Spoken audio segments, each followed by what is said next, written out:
Hello, everyone. I'm Shannon Perry. I work for MACE North America. We are a construction management and cost consultancy firm, and we also reside in the Brewer Apple office.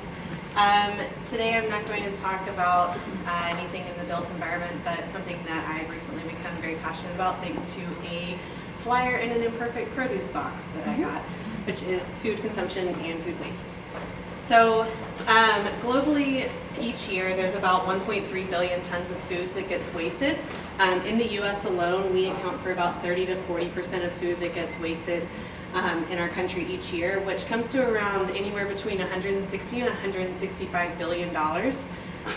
So where does this food get lost? It gets lost in every step of the production, all the way from when it's made to when it's consumed and eventually thrown out. So that's through production losses in farming, it's through handling and storage, processing and packaging, distribution and retail, so through grocery stores, farmers markets, that sort of thing, and then consumer losses. So consumer losses is actually the #1 way that food is wasted each year. So no guilt associated, but how many people have thrown out either leftovers or food that has gone bad in the last month? Most of us, right? So I'm guilty myself. So what I want to speak about is how this happens and what we can do to kind of combat that. So some additional impacts that come from food waste in the country. It's not just food that gets wasted, there's other resources that are wasted when we throw away food. So the statistic that made me really interested in this was the fact that if you throw away a pound of beef, the amount of water that goes into producing that pound of beef is the equivalent of what you could use to take a 6-hour shower, which nobody needs. I feel bad if I take like a 15-minute shower. And then 50% of land in the US is used for food production as well. So that's a huge amount of our resources that are going towards just being thrown away, right?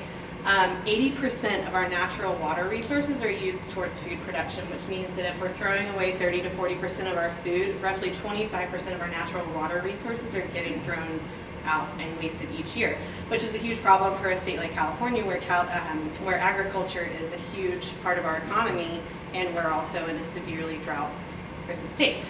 Sorry, I didn't have time to get to the last couple of points, but so what can we do to kind of combat this in our own personal lives? So a couple of things: know your habits, know your schedule.